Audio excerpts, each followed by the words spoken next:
Olá, amigas e amigos do saber. Nesse vídeo de hoje, nós vamos falar sobre o Apocalipse. Nós vamos apresentar um texto em que Engels oferece uma interpretação sobre o livro bíblico do Apocalipse. Aí você deve se perguntar, mas como assim? Engels interpretando a Bíblia? É isso mesmo. Acompanhe.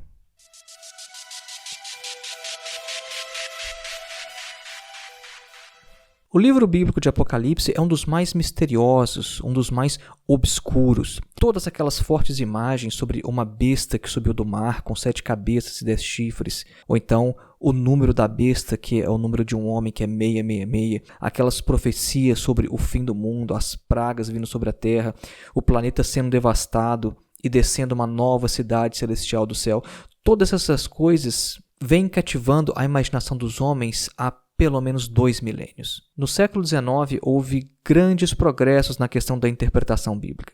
E Marx e Engels, como dois intelectuais, eles não estavam de fora dessa discussão. Embora Marx, na década de 1840, tenha escrito que a crítica da religião estava superada, principalmente por causa da crítica demolidora de Ludwig Feuerbach, Engels sempre manteve o interesse em relação à religião. Esse texto que nós vamos examinar hoje aqui é de 1883 e ele foi publicado originalmente em inglês em Londres. O fato de eu estar gravando esse vídeo, compartilhando esse lado B do marxismo com vocês, é justamente para mostrar a erudição de Karl Marx e Friedrich Engels. Para mostrar que o marxismo é muito mais do que dar interpretações econômicas à realidade. Para mostrar como que o marxismo ele pode dialogar com as questões religiosas. Engels afirma que a crítica histórica bíblica e a pesquisa sobre a idade dos textos, sua autoria, etc., isso é uma ciência. Palavras do Engels, ciência. Engels se mostrava extremamente interessado por essa área da pesquisa bíblica e por isso ele nos brinda com este texto sobre o Apocalipse.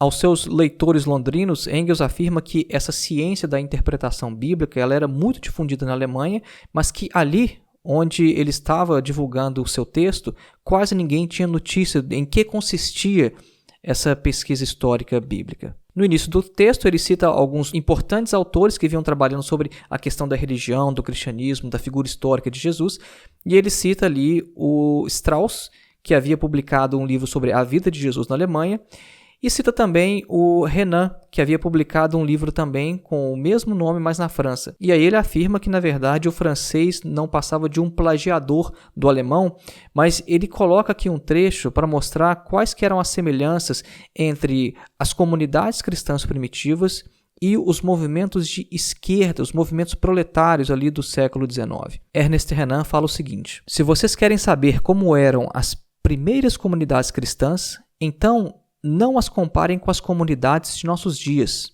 Elas se pareciam, na verdade, com as seções regionais da Associação Internacional dos Trabalhadores.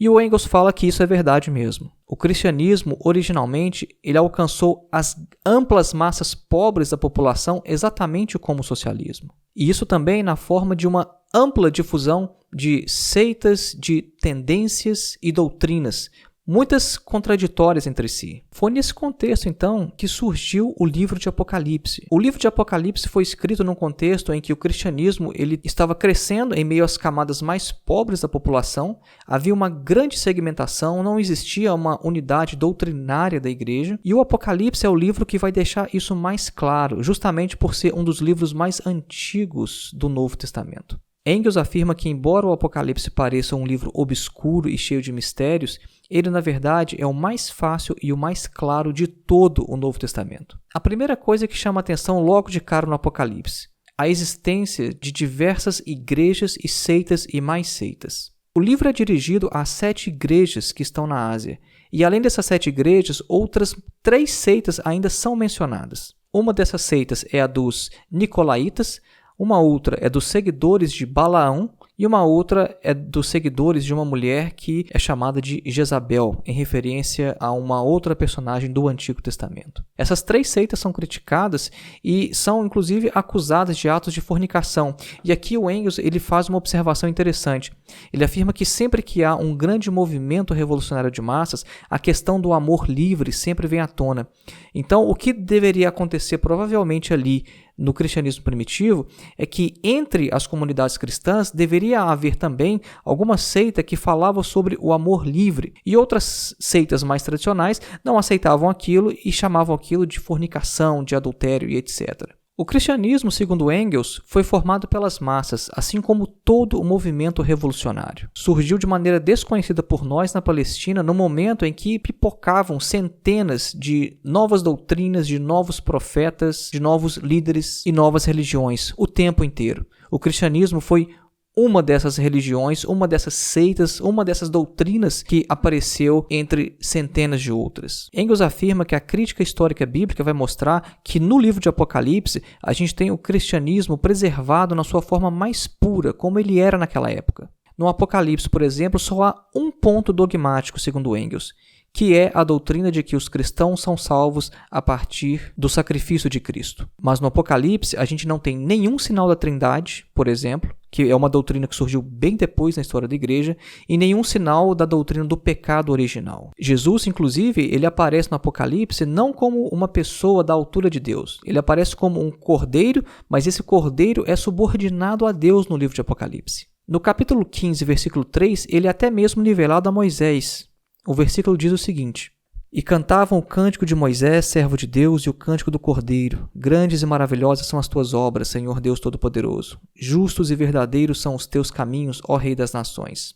Então, na interpretação que Engels apresenta em seu texto, isso mostra que Jesus ele é até mesmo nivelado a Moisés no livro de Apocalipse. Ao invés da figura do Espírito Santo, o que a gente encontra nesse livro são os 7 Espíritos de Deus. No capítulo 3, versículo 1, a gente tem isso, por exemplo. Ao anjo da igreja em Sardes escreva: Estas são as palavras daquele que tem os 7 Espíritos de Deus e as 7 estrelas. Conheço as suas obras, você tem fama de estar vivo, mas está morto. Ou então no capítulo 4, versículo 5, do trono saíam relâmpagos, vozes e trovões. Diante dele estavam acesas 7 lâmpadas de fogo, que são os 7 Espíritos de Deus. Uma outra característica interessante que a gente encontra de forma pura ali no livro de Apocalipse é o desejo de vingança dos primeiros cristãos em relação aos seus perseguidores. No capítulo 6, versículo 10, a gente encontra o seguinte: Eles clamavam em alta voz: Até quando, ó soberano santo e verdadeiro, esperarás para julgar os habitantes da terra e vingar o nosso sangue? Engels fala que aqui transparece claramente um sentimento legítimo de vingança que depois foi invernizado pelo códex moral cristão. Esse desejo de vingança, porém, ele permaneceu por muito tempo nas comunidades cristãs. Então, era mais ou menos assim o cristianismo por volta do ano 68 da nossa era. Quem foi o autor do Apocalipse não se sabe. Ele diz que o seu nome é João, mas esse João não é o apóstolo João. Os 12 apóstolos provavelmente já estavam mortos na época em que o Apocalipse foi redigido. Que o autor era judeu, isso parece claro pelos hebraísmos que aparecem no seu texto. O texto foi originalmente escrito em grego, mas percebe-se que o autor escrevia em grego como uma segunda língua, e nisso dava para perceber que ele tinha como primeira língua o hebraico. As visões apocalípticas que aparecem nesse livro, elas não são novas, não foram inventadas para este texto especificamente. Na verdade, elas vêm já de uma tradição de textos apocalípticos, como o livro de Daniel no Antigo Testamento ou o livro apócrifo de Enoque. O autor fala no livro de Apocalipse o tempo inteiro que essas coisas em breve devem acontecer.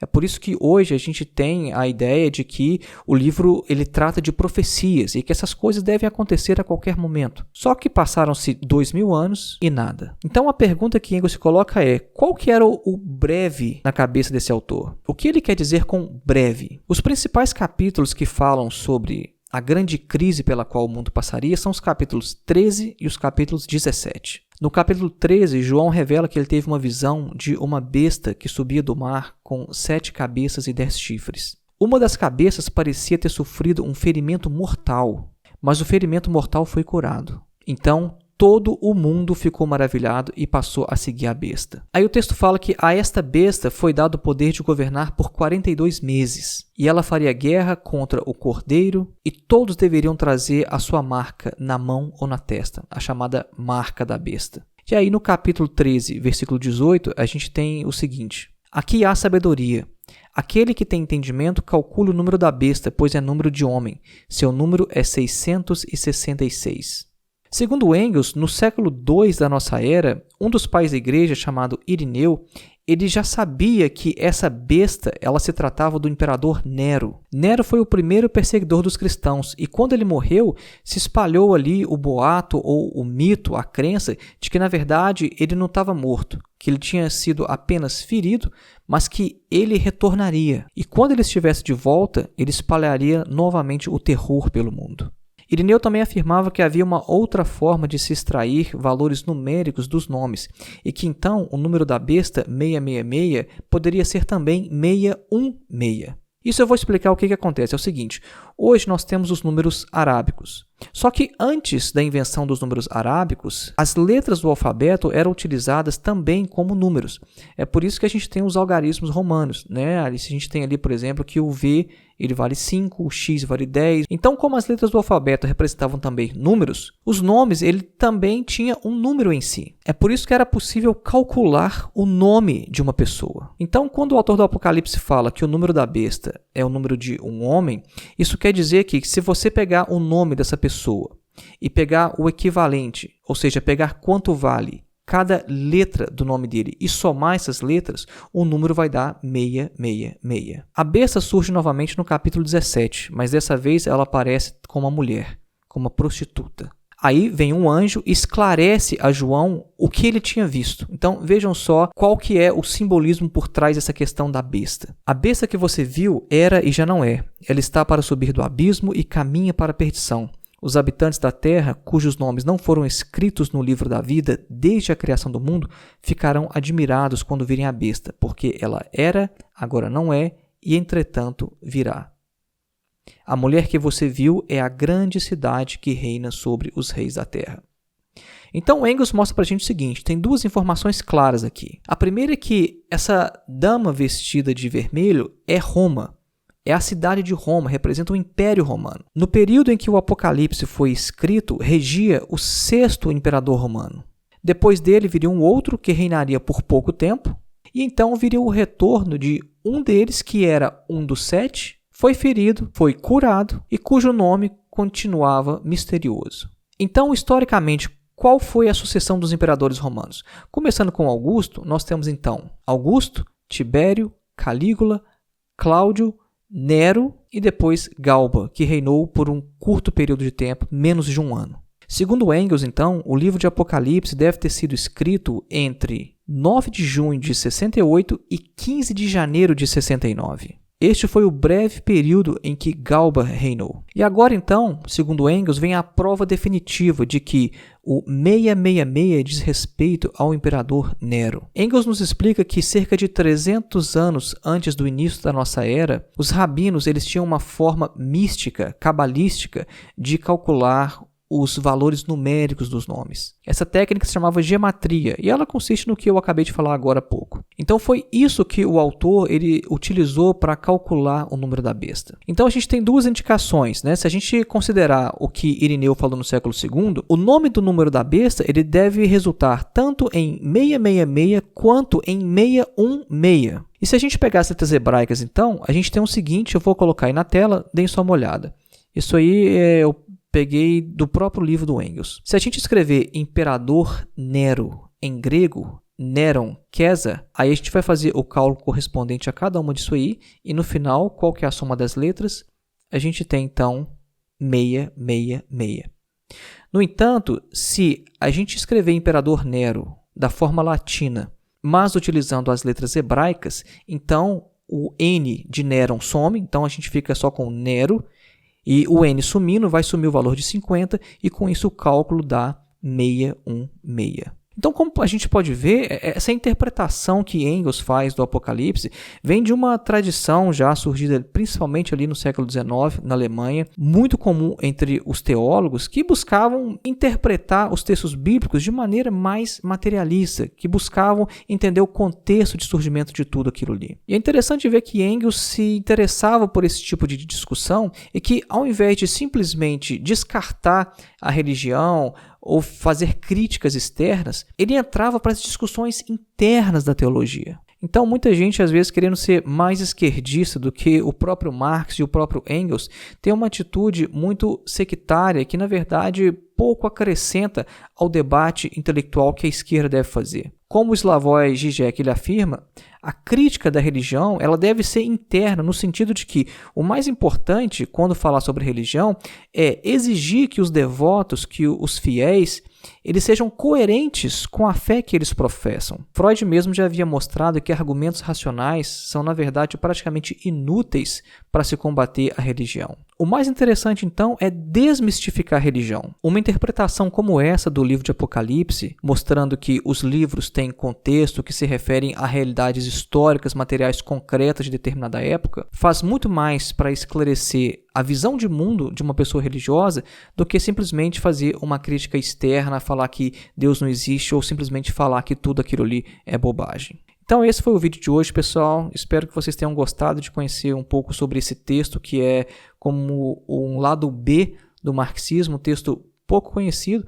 Não sei se esse texto já tem tradução para o português, mas em todo caso é só fazer uma busca na internet aí. Eu vou deixar na descrição do vídeo. Espero que o vídeo tenha despertado a curiosidade de vocês para não só ler esse texto de Engels, mas ler também o livro de Apocalipse, para a gente aprender um pouco mais sobre isso, entrar nos debates intelectuais, teóricos, com mais qualificação.